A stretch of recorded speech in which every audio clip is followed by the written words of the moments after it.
નમસ્કાર, સત્યમેવ જયતે લાઈવ ન્યૂઝમાં આપનું સ્વાગત છે। વડોદરા શહેરમાં આયોજિત પ્રદેશ અધ્યક્ષ જગદીશ વિશ્વકર્માની ઉપસ્થિતિમાં સંવિધાન હત્યા દિવસ નિમિત્તે વડોદરા શહેર ભાજપ દ્વારા કાર્યક્રમ યોજાયો હતો।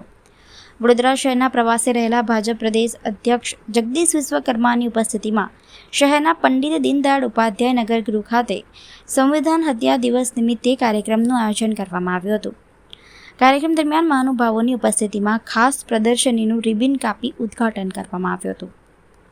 આ પ્રસંગે દેશના લોકશાહી મૂલ્યો, બંધારણની મહત્તા અને એમરજન્સી સમયગાળાના સંદર્ભોને યાદ કરવામાં આવ્યા હતા।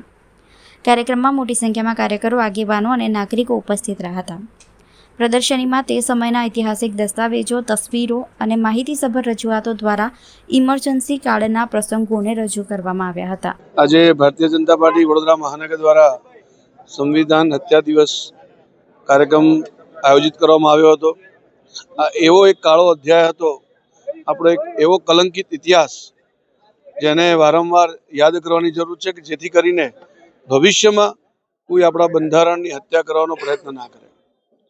1975ની 25 જૂનની રાત્રે જે પ્રકારનો આ કાયદો અને જે પ્રકારનું આ એક પ્રકારનું સંવિધાનની હત્યા કરવામાં આવી હતી કોંગ્રેસની સરકાર દ્વારા, એ વખતે માન્ય પ્રધાનમંત્રી જે ઇન્દિરા ગાંધીજી હતા એમના દ્વારા, અને ખાલી બંધારણની હત્યા એટલું જ નહીં પણ અમાનુષી અત્યાચાર, કેટલાય પત્રકાર મિત્રો, લગભગ 7,000થી વધુ મીડિયા કર્મીઓ ભારત વર્ષમાં જેલની અંદર નાખવામાં આવ્યા હતા। બંધારણના જે સ્તંભ કહેવાય છે એવું મીડિયાને ખતમ કરવાનો પ્રયત્ન થયો।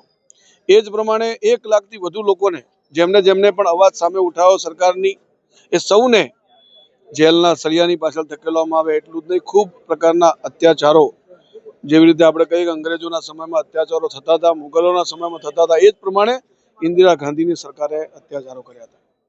આને યાદ રાખવો ખૂબ જરૂરી છે। એટલા માટે ભારતીય જનતા પાર્ટી નવી પેઢીની સામે આ સંવિધાનની જે હત્યા થઈ હતી એ દિવસથી લઈને 2.5 વર્ષ સુધી જે પ્રકારે કાળો અત્યાચાર થયો હતો લોકો ઉપર, એને યાદ કરવા માટે, આવનારી પેઢીને આ ઇતિહાસ ખબર પડે એટલા માટે દર વર્ષે 25 જૂનના રોજ આ કાર્યક્રમ આયોજિત થતો હોય છે। આ કાર્યક્રમમાં આજે અમારા યશસ્વી પ્રદેશ અધ્યક્ષ શ્રીમાન જગદીશભાઈ વિશ્વકર્મા સાહેબ ઉપસ્થિત હતા। એ જ પ્રમાણે અમારા હિતેન્દ્રસિંહજી ચૌહાણ જે પ્રદેશના મહામંત્રીશ્રી છે, પ્રભારી છે, એ પણ ઉપસ્થિત હતા। અનેક મહાનુભાવો ઉપસ્થિત હતા। આ કાર્યક્રમમાં મીસાવાસીઓનું, એટલે કે જેમને જેલવાસ ભોગ્યો છે એવા 8 જિલ્લામાંથી જે કાર્યકર્તાઓ આવ્યા હતા, સૌનું સન્માન પણ કરવામાં આવ્યું, કારણ કે એમને પોતે આ કાયદાનું સામે વિરોધ ઉઠાવ્યો હતો અને જેલમાં ગયા હતા। એ સૌનું સન્માન પણ આ કાર્યક્રમમાં કરવામાં આવ્યું છે। કાર્યકર્તાઓ ખૂબ મોટી સંખ્યામાં આ કાર્યક્રમમાં ઉપસ્થિત રહ્યા હતા અને દર વર્ષે આ કાર્યક્રમનું આયોજન ભારતીય જનતા પાર્ટી કરતી રહેતી છે।